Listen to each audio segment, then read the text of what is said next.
Категория пенсионеров «Дети войны» получат пожарные извещатели. Соответствующий указ подписал глава республики Ради Хабиров.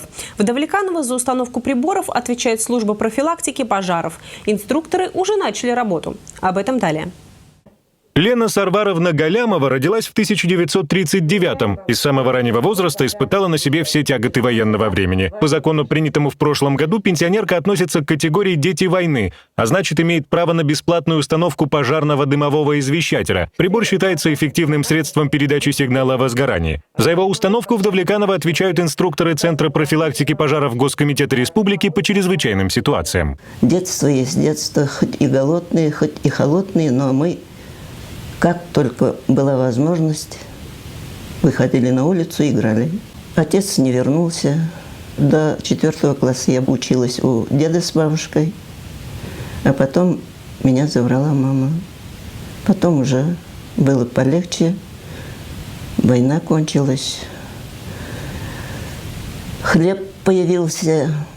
В Давлекановском районе проживают более 1100 детей войны. Все они будут обеспечены извещателями в самое ближайшее время. Инструкторы навестят пенсионеров сами, никаких заявлений писать не требуется. Пожилым гражданам нужно только предъявить соответствующее удостоверение и паспорт. Все жители города Давлеканово, которые получили удостоверение «Дети войны», получат дымовой пожарный извещатель бесплатно.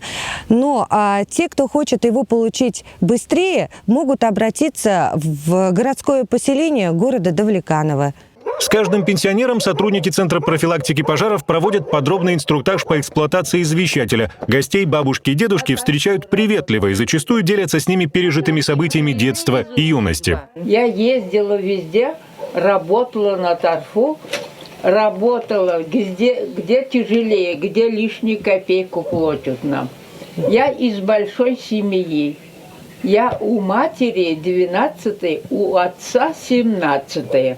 В республике с начала года уже произошло более 280 пожаров, 2 из них в нашем районе. Основные причины возгорания неизменны: неисправность электропроводки и печного отопления, несоблюдение мер элементарной безопасности. В защите дома от пожара особую роль играют дымовые датчики. Они реагируют на дым даже малой концентрации. В конечном итоге спасают жизни. Хотим обратиться к вам, чтобы соблюдали правила пожарной безопасности в быту, следили за электрооборудованием, за состоянием печей, не перегружали электропроводку, не перекаливали печи, не оставляли детей несовершеннолетних без присмотра дома.